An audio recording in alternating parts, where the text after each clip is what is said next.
Oke, selamat bertemu kembali dengan saya Jarus Roso pada mata kuliah IS Security and Risk Management. Ya, pada pembahasan sebelumnya kita sudah melihat bagaimana bahasan tentang risky bisnis, dan juga pada bahasan selanjutnya kita juga belajar tentang risk management life cycle, termasuk juga tentang profiling risk. Ya, kali ini kita akan membahas tentang security control and services. Ya. Sebenarnya pada mata kuliah IS Security and Risk Management ini, security control menjadi hal yang penting ya, karena kontrol terhadap security merupakan kunci daripada risk management yang kita buat ya. Sebetulnya security control and services bisa dibagi atas dua bagian. Yang pertama adalah tentang fundamental security services, yang kedua tentang recommended control yang bisa kita lakukan. Bahasan pertama tentang fundamental security services ya. Sebetulnya security control yang kita akan bahas ini secara prinsip bisa meliputi beberapa hal yang paling utama ya.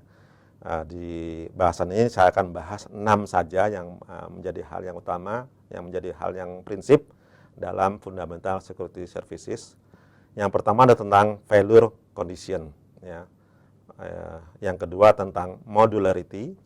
Yang ketiga tentang standardization, yang keempat tentang compartmentalization, yang kelima tentang balance operational constraint, dan terakhir tentang default configuration. Ya, kita bahas satu persatu.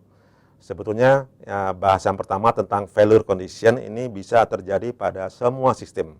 Ya, kondisi di mana sesuatu sistem itu bisa terjadi fail atau failure itu adalah merupakan hal yang sangat mungkin terjadi, bisa itu karena faktor internal maupun faktor eksternal.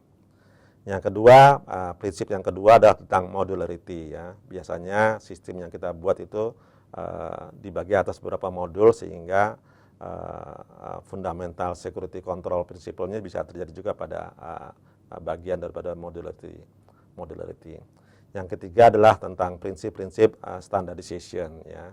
Berubahnya standar, tidak tercapai standar yang sudah dilakukan, ini juga bisa mengakibatkan security control menjadi bermasalah.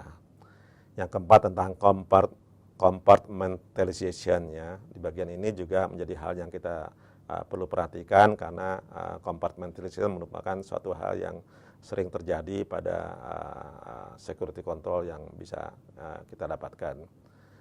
Yang kelima adalah tentang balance operational constraint. Ya. Constraint yang terjadi pada balance operasional juga sering terjadi, terutama pada sistem-sistem yang berhubungan dengan banyaknya jumlah operasi yang terjadi. Yang terakhir tentang default configuration. Ya. Konfigurasi yang kita sudah setting itu banyak menggunakan sistem default. Ya. Pada saat default tidak terlaksana, maka ada kemungkinan ini bisa menjadi satu penyebab bahwa security kita menjadi bermasalah. Demikian mungkin pembahasan kita tentang topik yang kali ini tentang security control dan services. Semoga ini bisa mencerahkan. Terima kasih.